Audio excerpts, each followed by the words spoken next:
Hello, everyone out there in Rumble, X, and YouTube land. Welcome back to Diego Knows. I, of course, am Diego. And we're going to talk some more about Wicked for Good. I know you don't care about this movie. It's done. Okay. The grave has been dug. The body's already in it. They've already put dirt on top of it. The funeral is done. Okay. Nobody cares about this movie, but I can't stop talking about it until I finish it. Okay, that's why I'm still doing this, all right? I know nobody's watching this. Nobody cares, I know. I don't even really care, but I reviewed the last one. Okay, I reviewed the last one last year, and I read this entire thing, so I know something about it. and I watched the Broadway show. So I watched it. I was the only straight guy in the whole world that watched this thing. I'm the only straight guy in the world that watched this thing and reviewed it, no less, and reviewed it. Okay, so that's it. I got the little niche right here. And I give you a straight man's point of view. I don't bullshit here. Okay, I don't lie to you. Okay, I'm gonna tell you the truth. I'm gonna tell you the honest God truth, because that's what we need. Okay, a lot of people, a lot of creators in Hollywood, they live in this fantasy world. They don't just create fantasy, they live there. They live in this fantasy world where they think that everybody around them, that's the way the rest of the world is. You know, this little bubble of people that went to Ivy League schools and live in the San Bernardino Valley, okay? And, they all went to high school together, at Beverly Hills High. They all go to the same synagogue, okay? They all come from trust funds, okay? So they've never suffered or had to work in their lives. Okay, so, they think that everything that they see around them every day, that's the way the rest of the world is. And so they're going to write and create what they know. And what they know is, their neighborhood, okay, which is not diverse, okay? It's not diverse at all, all right? But they see when they go into the big city and they see the other diverse people inside the big city, not where they live, but in the big city, they're like, okay, this must be what the rest of the world is like. Okay, it's not, and they know it's not. Okay, but they're going to try to push that because they get more money from the hedge funds. The investors give them more money if they hit particular quotas. Okay, that's how they get their money. Okay, they got to pay for everything first up front before they start making money after releasing it. Okay, so where's that money going to come from? Especially now. I mean, in the past 10 years, Hollywood has been suffering. They're not making money. Okay, their TV shows nobody's watching. Their streaming shows nobody's watching. Okay, they're theatrical. Well, actually, streaming shows, yeah, some people watch them. It doesn't matter. Streaming is a totally different thing. They don't need viewers for streaming. Okay, to make money. As long as you're paying your monthly subscription, they're making their money no matter whether you watch their shows or not. They don't care, and that's why they don't publish, how many viewers they have. But like if it's on regular TV or if it's like the movie theater, that's how you know if the movie's good. How much money is it making? If it's making a lot of money, it's a hit. People are liking it. People are watching it. They're going back to the theater again. But if nobody's watching the movie, okay, then nobody gave a shit. The movie might be great, but nobody cared. You see what I mean? And why is this happening? Well, it's happening because for a lot of reasons. One of the biggest reasons, okay, is that Hollywood decided that in order to get more money from the investors, like BlackRock and Vanguard and all those guys, Lehman Brothers, all those those hedge funds, okay, in order to get money for those investors, they had to incorporate ESG, equity, social governance. Okay, big DEI was a part of that. Okay, so they had to say, okay, we need this many gay people, we need this many black people, we need this many, lesbians, we need this many, whatever. Okay, as long as it's not a straight white Christian guy, that's all that matters. They can still be there, but they have to be bad guys, or they have to be idiots, or they have to be cowards. Okay, or they have to be evil. Okay, that's it. Okay, so basically what does that do? Now, the majority of the country, okay, is white. I'm not white, I'm Mexican, but the majority of the country is white. Okay, and the majority of the country is Christian. Okay, and they're also straight. Okay, so if you are going to alienate the straight white Christian guys, they're not going to go spend their money. They're not going to go see. You have just basically cut in half the largest percentage of your demographic that you're appealing to. You've cut it off. Yes, some women will still go like this. Look, Wicked, this is for women. Okay, this is for women and gay guys. Okay, this is definitely not for straight white guys. All right, or straight guys in general. Okay, this is for women and gay guys. All right. It's not for black people. Even though it's a black lead, it's not for black people. It's for gay people and old women. That's what this is for. The theater people, theater kids, also theater kids. Yes, theater kids, gay people. A lot of the theater kids are gay, so you know what I mean. It's the old rich white women, liberals, of course. It's theater kids and it's gay people. That's what this movie's for. Okay, notice the demographic that's not represented. My demographic, okay? And so they decided that in order to be more inclusive, they had to be exclusive, okay? In order to be more, more accepting, they had to get rid of people, okay? So that's what they did, okay? And the straight white guy suffered for this, okay? And because of this, they quit going to movie theaters. And once you've cut once that you've cut them off, they're not going to come back, okay? They're only going to come back for big events. Something huge like an Avengers or something like that. But the problem with that is that even the guy movies, they've done this too. They've emasculated the men. Look like Thunderbolts. Thunderbolts came out earlier this year. Okay, and you had a girl in charge. Okay, she was the leader of the team.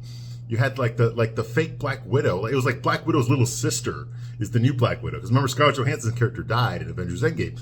So they brought her as the leader of this team. I mean, she's giving orders to the damn Winter Soldier, to Bucky Barnes, Captain America's second. He should be leading that team. He's a congressman, right? He's a hell of a lot older and more experienced than she is, but he's not. He's not leading the team. And you want to talk about a villain? He was an assassin. He was a brainwashed assassin, a Manchurian candidate for a long time. He should be leading that team. No, it's Black Widow. It's the poor man's Black Widow. She's leading that team. Okay, she's speaking with a Russian accent, even though she grew up in the United States. And her dad, David Harbour's character, the Red Guardian, he when he was infiltrating America for like 10 years, he spoke with an American accent. But now that he's, back in America decades later, he's speaking with a Russian accent. It's just little shit like this that I noticed, okay? But the point is they put a girl in charge of what is basically a guy-centric franchise. Okay, superhero movies are for guys. They're not for girls. The girls that are watching them are already watching them. You're not going to win any more new girls into this shit, okay? Most women that watch this shit, their boyfriends or their husbands drag them into it, or their sons drag them into the theater, okay? They're not going to go out of their way to watch this shit, okay? But they're still catering to that type of demographic. They want the women, they want the gays, they're not going to go see this shit. They don't want to see this shit. But they still keep cranking out movies for them. And who suffers? It's the straight white guy. He gets put to shit. It's just the straight white guy is the majority of the demographic that these movies have always patronized. Okay, they're the guys that spend their money. It's the straight white guy. Now you told them they're full of shit. They're evil. They're racist. They're sexist. They're homophobic. There's too many of you. There need to be more of us. We're not going to spend our money on this shit now. You see? And they're going to lose all their profits because they give a big FU to their audience. You see what I mean? And they just keep doing it over and over again. No wonder nobody's going to see Marvel movies anymore. I mean, a black Captain America, that shit didn't even work in the comic books, yet they made a movie out of it. You see? Nobody even read that comic book, yet they made a movie out of it. There was no fan petition to have Sam Wilson as Captain America. Nobody wanted that. In our minds, Chris Evans is Captain America. He's always going to be Captain America. You see, you can't do that and expect people to show up. Black Panther, you gave us a fucking girl. And Chadwick Boseman passed away, so obviously you couldn't play Black Panther anymore. So what do you get? You gave a skinny little black girl as Black Panther and made her a boss bitch. Like, what the hell? Dude, nobody wants to see that. It's boys that watch this shit. It's boys that want to see themselves or their futures, their idea of what they want to be like. When I was a boy, I would watch Schwarzenegger movies and on Stallone movies, and I would look at these men, and I'd be like, I want to be like them. When I grow up, I want to be like that. That's my role model. That's aspirational for me. I want to be like them. They represent what I want to be when I'm a grown-up. You see? And now there's none of that for boys. For straight white boys. There's nothing like that. Because every time they see a straight white man in a movie, he's being treated like shit. He's being emasculated. He's being talked down to by some bitch. Okay? He's being shoved to the side. Okay, he's a fucking idiot, he's a coward, or he's a bad guy. You see what I mean? There's nothing for us, and we're the ones that spent money on this stuff. You see what I mean? It's always been, men have always spent more money on movies than women have. They take women to movies. Women don't pay to go see movies. They go with a guy that pays for it. Women go see chick flicks and rom-coms, okay? And there's none of that in Hollywood anymore. No one's making them. All that stuff goes to streaming now. There's none of that going to the theaters. You see what I mean? Because women have never spent a shitload of money on movies. This is one of the movies where, you know, those cater to women. So women are going to go see it. They're going to take their daughters to go see this, okay? The costumes are beautiful, okay? The lighting, the whole spectacle of it is beautiful. But there's no substance here, not a good substance here, okay? Because it doesn't reconcile with the original Wizard of Oz, okay? The point that I'm trying to make here is that this movie wasn't made for me, okay? And because it wasn't made for me, you've cut off my demographic. Okay, which is one of the reasons why this movie is flopping. Okay, I think this movie right now is like, I think, what did I say in the last video? I think it was like 500, yeah, it was like almost 500 million, which is a lot of money, don't get me wrong, okay? But the last one did like 800 million or 750 million, the part one did, okay? This movie's not gonna do anywhere near that. There's a reason for this, because it's not that good. It's not as good as the last one. The songs aren't memorable. Okay, you know, it doesn't fit in with the Wizard of Oz. Like the whole hook to get us to watch these movies, to get the normal person to watch this movie, you had to say, hey, this is the unofficial prequel to the Wizard of Oz, the one that you remember, the one that you watched, you know, the one that you show your kids today. It's a prequel to that. Okay, you sold me. It looks like it. It looks like, I mean, in the opening scene, you see, you know, there's Dorothy from the back, and there's the Cowardly Lion, there's the Tin Man, there's the Scarecrow. Okay. There's the Emerald City. Okay, all right, so let's learn. Okay, so we're getting some information that we didn't know before. But now the events are taking place at the same time as Wizard of Oz, and it's not fitting. It's like, wait a minute, that's not what happened. Wait a minute, but by the time Dorothy was in the castle with the Wicked Witch of the West, they already met each other.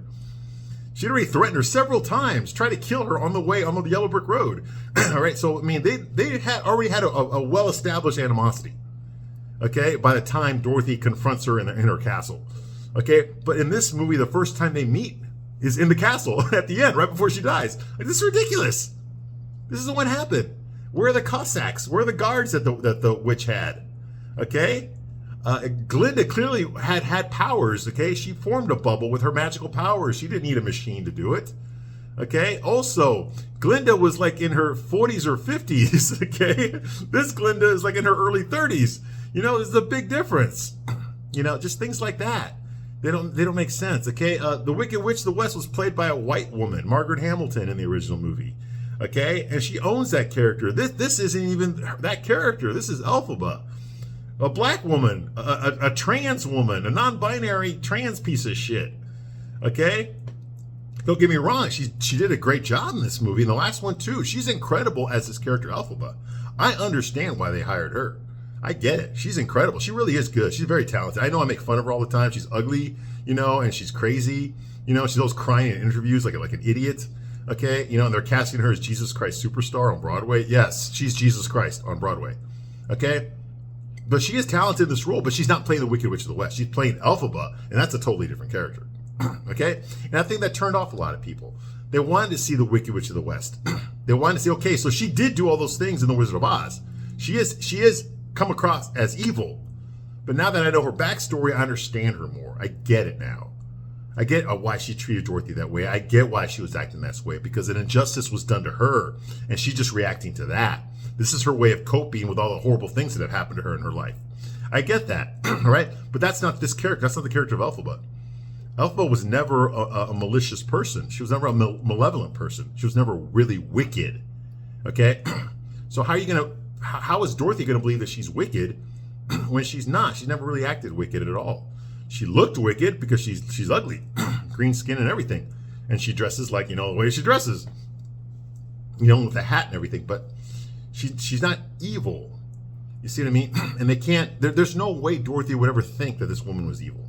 In fact, realistically, if this is the way it went down, Elphaba and Dorothy would have helped each other. Okay, Elphaba wanted to get out of Oz anyway because the wizard's corrupt and all that. She would have said, hey, Dorothy, help me fake my death. Just help me fake my death, okay? That way you get what you want and I get what I want. And by the way, the wizard's lying to you. He can't take you home. That's it. Dorothy would have no reason at all to kill Elphaba now. And all this is a publicity smear campaign against me. They're all calling me wicked, but I'm not wicked. Okay, I'm not evil. I'm not any of those things, okay? They've been telling you that because the wizard's afraid of me because I got all these powers. Maybe I can get you home, okay? You know, that kind of, let's team up. You see what I mean? That's what would have happened. But obviously that can't happen because that would go against what happened in The Wizard of Oz. You see? So this movie doesn't reconcile. And people realize that when they watch this movie. Wait a minute, this doesn't make any sense with the other movie. Why the hell am I spending my money on the last movie? Okay, I thought this was going to fit in perfectly with the events of the 1939. It does not at all. It does not at all. So I was like, what the fuck? You sold me a bill of goods. I actually thought I was going to see Dorothy in this movie. I actually thought Dorothy and Elphaba were going to have conversations in this movie. None of that happened. Okay? That's one of the reasons I went. I wanted to see, okay, because in the book, Dorothy is in this book. She does talk to Elphaba in this book. They do have a conversation, okay? They do point out their differences and what they're both trying to do. But not in this movie. She never speaks. She screams. Ah! And we hear her speak from a distance where when the balloon with the wizard in it's flying where she's like, no, wait for me. And that's it. That's all we get from Dorothy. We never even really see her face. The only time we see her fully is from a distance. So we can't make out, her face or anything like that. Or we see her from the back. I'm sorry. I expected Dorothy to be the third main character in this movie, between Glinda, Elphaba, and Dorothy. That's what I expected. That's what I was waiting for. Okay, because I've already learned who Glinda and Elphaba are now. And I already know who Dorothy is. So let's see how this concoction mixes itself. Okay, and we didn't get that. We didn't get that at all. And that pissed me off. Because that's what we were promised in the trailer, right? Isn't that what you saw in the trailer? All right. So moving right along, this movie, where we left off last time, okay, the wizard is left alone, all suicidal, whatever, because Glinda exposed him. She said, hey, listen, I don't know how she decided to do this, but Glinda believes that Elphaba was dead, okay, and the wizard just figured out that Elphaba was actually his daughter, because he had screwed Elphaba's mother back when he was younger, okay, when they were both drinking from that green flask, okay? So now he realizes that he just killed his daughter. Okay, and at this moment of weakness, Glinda ordered him to leave the land of Oz forever. Not imprison him, but to leave the land of Oz. Why does Madame Morrible have to go to jail, but the wizard gets to go free? He just gets to go back to Earth. That makes no sense. And Glinda has absolutely no authority or any power. She has no magical abilities. There's no way she could force the wizard to leave, okay? The people love the wizard, despite the fact that he's a fraud. They love the wizard, okay? And they will defend him, okay, against Glinda if they have to, because they know that he's the one that appointed Glinda to be the face of Oz. You see what I mean? And then there's Madame Morrible. Madame Morrible actually has superpowers, unlike Glinda. There's nothing Glinda could do to Madame Morrible. Could force her into a prison. There's no way in hell, okay? She comes in here all self-righteous, okay, and barking orders, and saying there's gonna be some changes here now. And yes, she has no power to make these changes happen, okay? There's no way she can do it. Like what the hell? The movie doesn't explain. That's another reason this movie fails, all right? So the wizard, she forces the wizard to get in his hot air balloon and go back home, okay?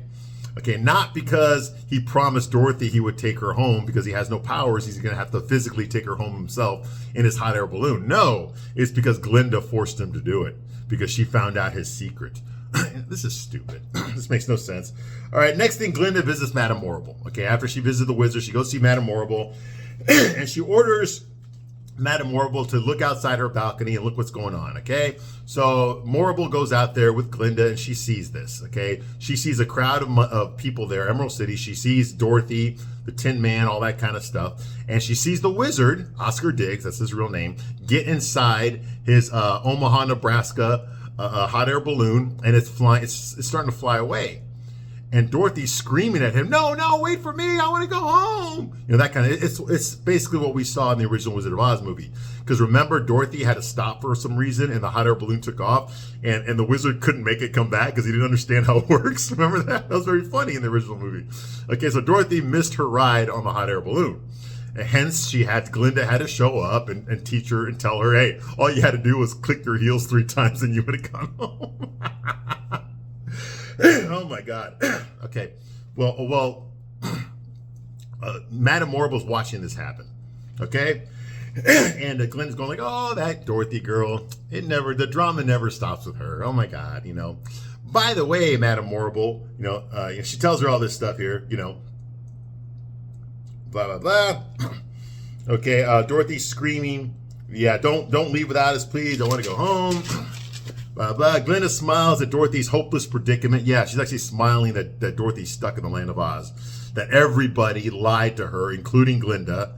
Everybody lied to Dorothy, yet Glinda is all self-righteous and just.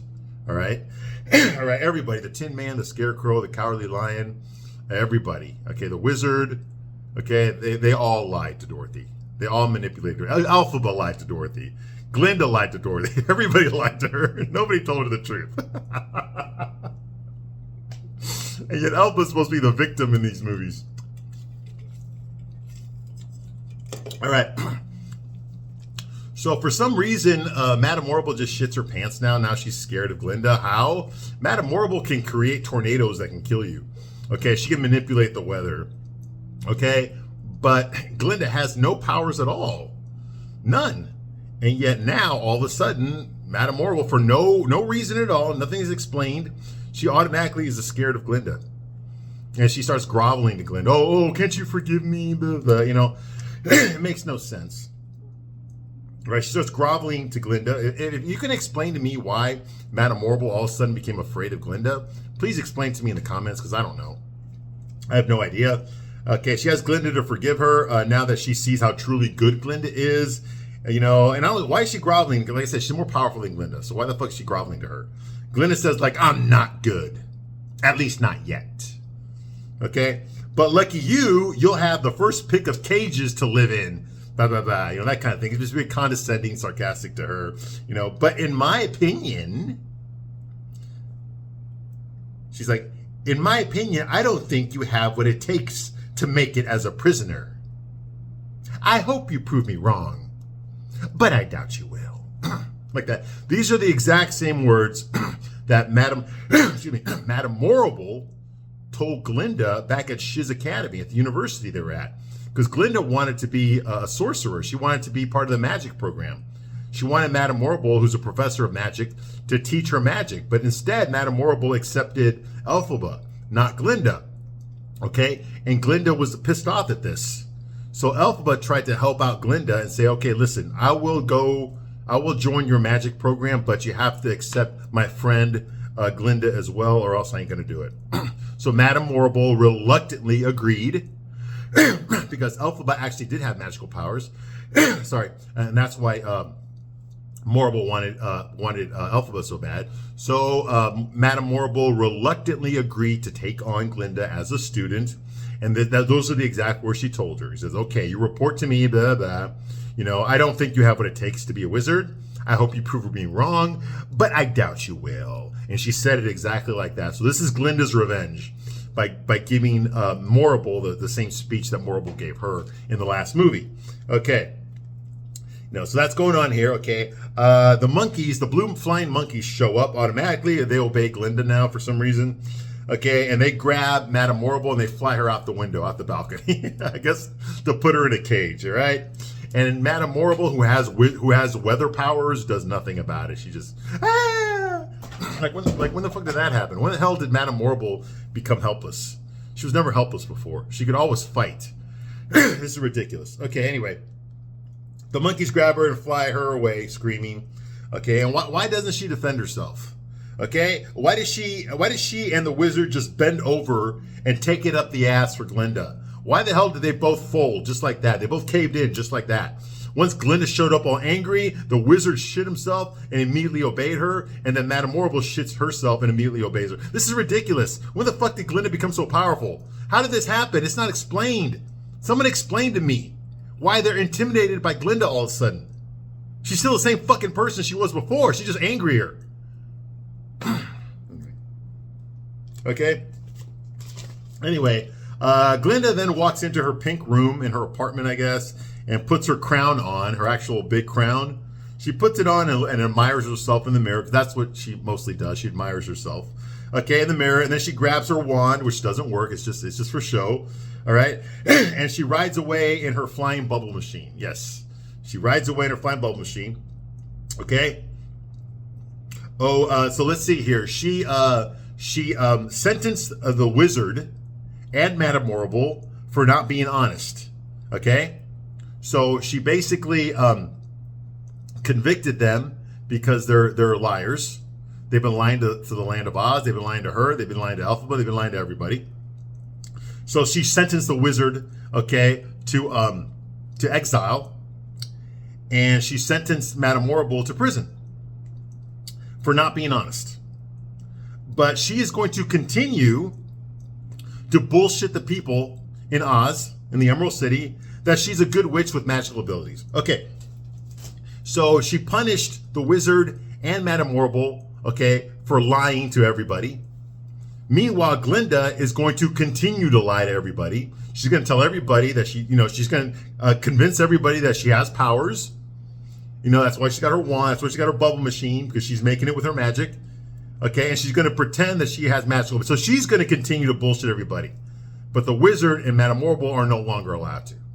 Okay, that makes a lot of sense, doesn't it? All right. All right. Okay, now back to the beginning of the last movie. Now we flash back to the very beginning of the movie.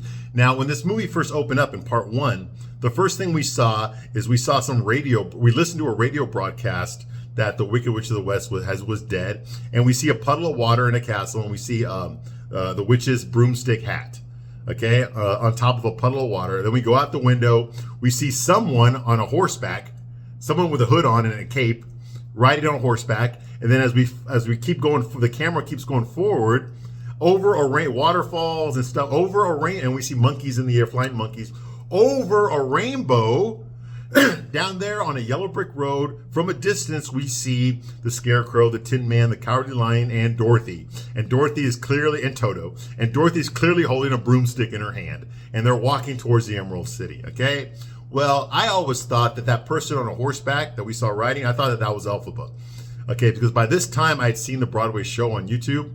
And so I know, in the book, she died. Okay, in the book, she actually dies at the end, all right? There's no faking a death for Fiyero.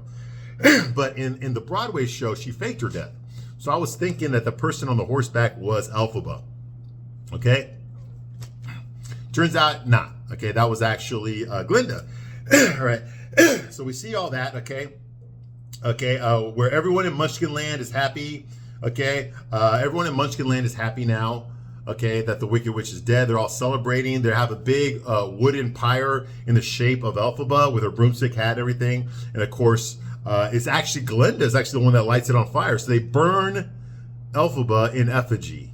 They burn the Wicked Witch of the West in effigy, okay? And Glinda's the one that throws the torch, okay, to burn a wooden approximation of her best friend so that everybody can celebrate that the Wicked Witch is dead, all right? So it's back to the beginning of the first movie. Everyone's happy that Elphaba is dead. Glinda herself lights the wooden statue of Elphaba, like I said, in effigy. People are all happy. The citizens ask Glinda if she and Elphaba were friends. So she gives this speech about how the wizard has had to all of a sudden retire, and he needs to leave, and he's never coming back. He's taking an extended vacation, all that stuff. And then she says she has to go. And then the last movie, one of the citizens of Munchkin Land asks her, "Were you friends with the Wicked Witch of the West?" And she tells her, "Well, I mean, I knew her. Our paths did cross in college." And then we go into the movie, the last movie. But now we're here, okay? So instead of going into the last movie, we find out what she said after that, okay? People are shocked when Glinda says, "Yes, we were friends." So people are shocked. And Glinda says, "I mean, I did know her. Our paths did cross at school." Wait, I have more to say. Okay, now we go into the whole monologue about racism and all that kind of stuff, about migrant rights. Okay, if you're illegal, you have every right to be here and spend the citizens' taxpayer money on free health care, free cell phones, free hotels, all that kind of stuff, right? She goes into all that whole speech, right? Like, you don't need to be documented to enjoy the privileges of being an American, all that kind of stuff like that, you know? The typical stuff we see on TV anyway. Just put on MSNBC or CNN, they all say this shit. All right. So she says, fellow Ozians, and she looks at her wand and she puts it down. She doesn't tell everyone that her wand doesn't work. She just puts it down. Says all Ozians. Okay, that means, you know, the animals. The animals, I thought all the animals fled Oz, but apparently a lot of them are still around. Okay, even though they've been persecuted. The wizard was basically exterminating them all. Okay, locking them up and killing them and all that kind of stuff, right? She says, animals too. So they all show up. And she says, I don't see any enemies here. In other words, inclusivity, DEI.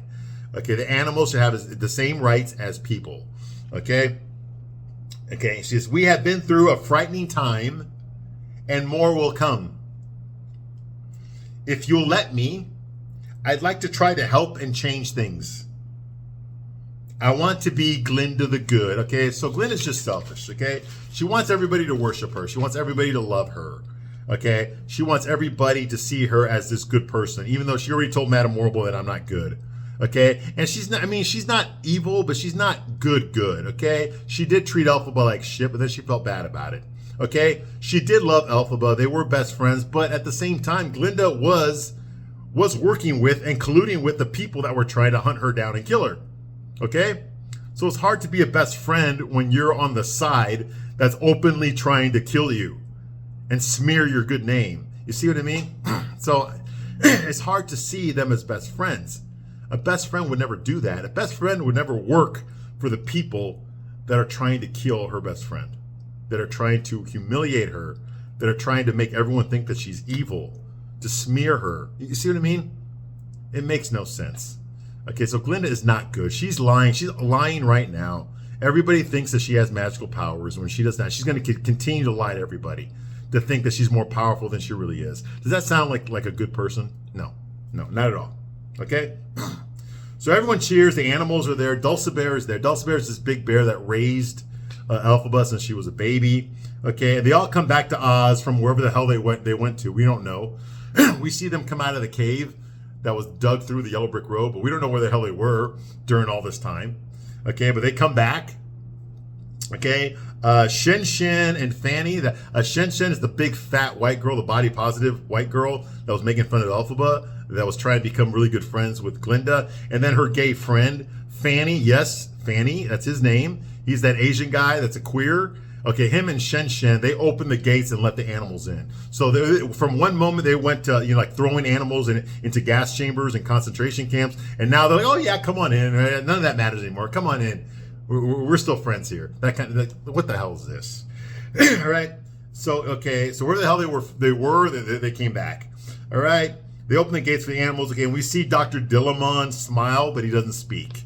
Okay, Dr. Dillamon is voiced by who's that midget guy? Peter Dinklage. Okay, from Game of Thrones. Okay, so he spoke in the last movie. He was a professor at Shiz University. Okay, he was actually Elphaba's favorite professor, but because of the persecution of animals, he got caged.